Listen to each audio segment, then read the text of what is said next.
Daisy. The Fat Controller stood on the platform. Percy and Toby watched him anxiously. "Here," he said, "is Daisy, the diesel railcar who has come to help while Thomas is indisposed." "Please, sir," asked Percy, "will she go back, sir, when Thomas comes back, sir?" "That depends," said the Fat Controller. "Meanwhile, however long she stays, I hope you will both make her welcome and comfortable." "Yes, sir. We'll try, sir," said the engines. "Good.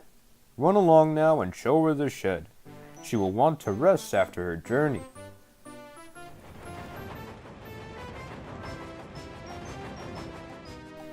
Daisy was hard to please. She shuddered at the engine shed. "This is dreadfully smelly," she announced.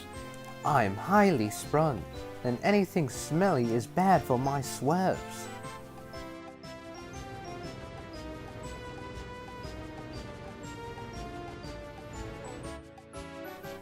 They tried the carriage shed.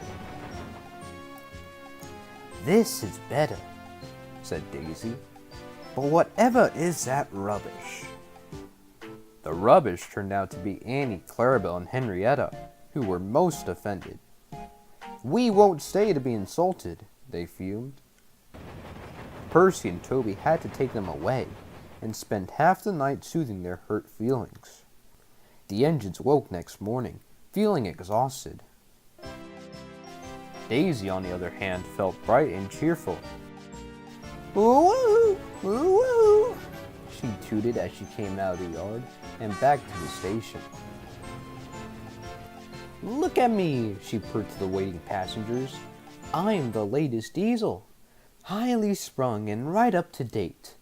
You won't want Thomas's bumpy old Annie and Clarabelle now."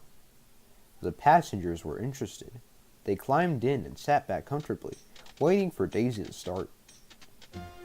Every morning a van is coupled to Thomas's first train.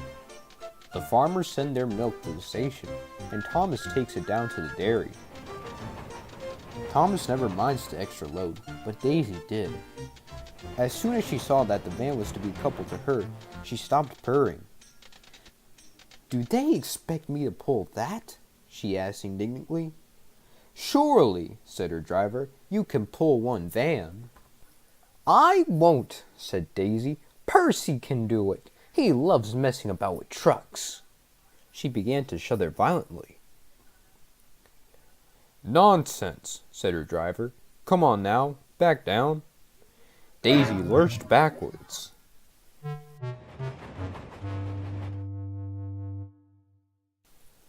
She was so cross that she blew a fuse.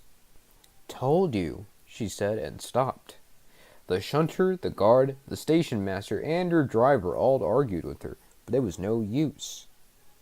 "It's fitter's orders," she said. "What is?" "My fitter's a very nice man. He is interested in my case. He comes every week and examines me carefully. 'Daisy,' he says, 'never pull.